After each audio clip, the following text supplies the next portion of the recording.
good job of trying to help. This is not a Democrat thing or anything like that. It's just I just want to be here to let people know, bring me up to speed on a couple of things that I've been doing in Washington, and more to hear from you, and if you got questions or suggestions and things like that.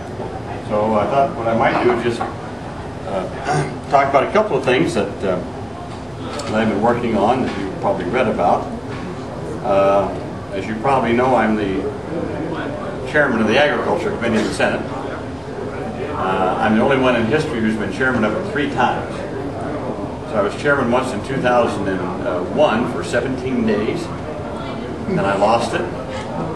And then I picked it up again when Senator Jeffords changed parties, or became an independent.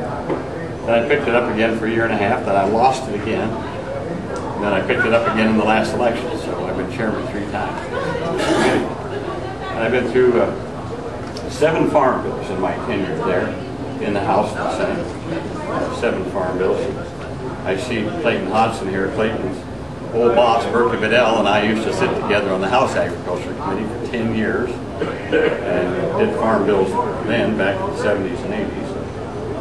So this is my 7th farm bill, the 2nd as chairman. And we got it through. You've probably read about it. It took a little bit of a while to get it done.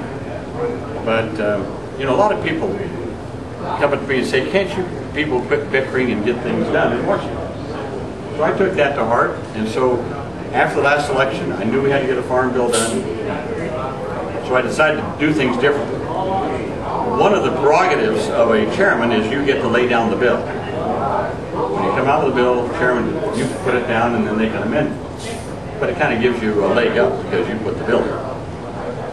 Well, I'd seen mistakes made in the past. Chairman put in bills and it just kind of, people don't buy into it.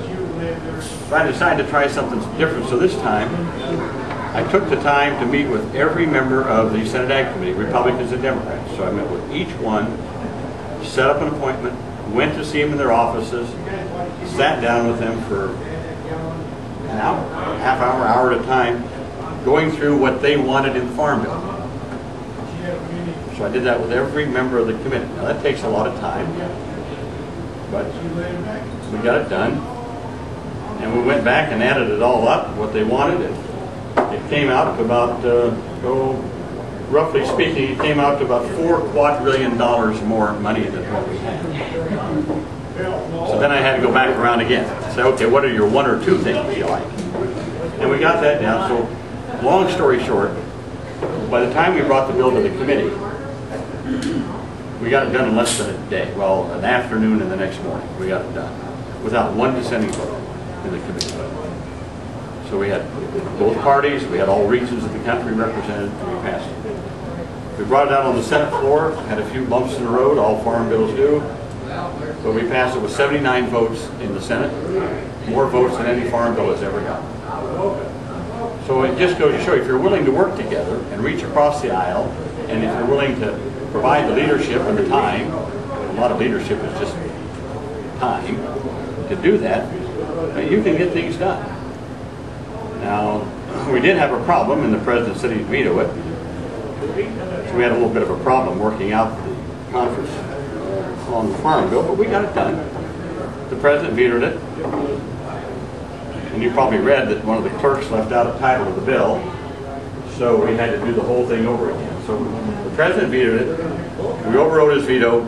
We had to do it over, passed it again. He vetoed it again. We overrode it again. So the President vetoed it twice. We overrode it twice. By big margin. We got 81 votes on the override in the Senate, and I don't know, 300 and some in the House. So I think it's a good farm bill. It's like I always say, is that do I like every little thing in it? No, but that's the art of compromise. There were some things that I would have done differently, but other people needed for their part of the country. But I say this, for Iowa and for the upper Midwest, it is a very good farm bill.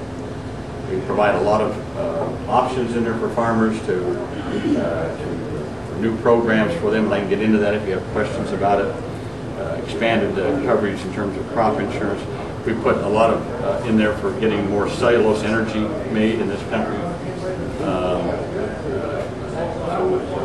lot of rural development money for rural sewer and water systems, broadband, things like that are in the farm bill. So for rural America and for Iowa farmers, especially upper Midwest, this is a very good bill. So we got that behind us, and now we're into that. We're into the 5 years of that farm bill. Now, lately we've done some other things. We just passed a housing bill last week that will, they estimate, prevent up to 400,000 foreclosures. Helping people that got caught up in this, and through no fault of their own, they find that they're in real trouble with their mortgages, and this is to help get them through that and to save their homes. So we got that done last week, and that was a pretty good bipartisan bill too. We also passed a bill on the Consumer Product Safety Commission. You may have read about. You all read about the number of toys that are bad for kids. Last year we recalled some 20 million toys that had 200% more lead than is acceptable for kids.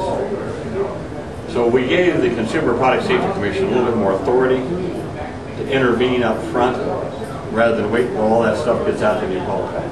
So we just gave a little bit more authority to be a little bit more preventive and proactive in protecting our kids and our consumers.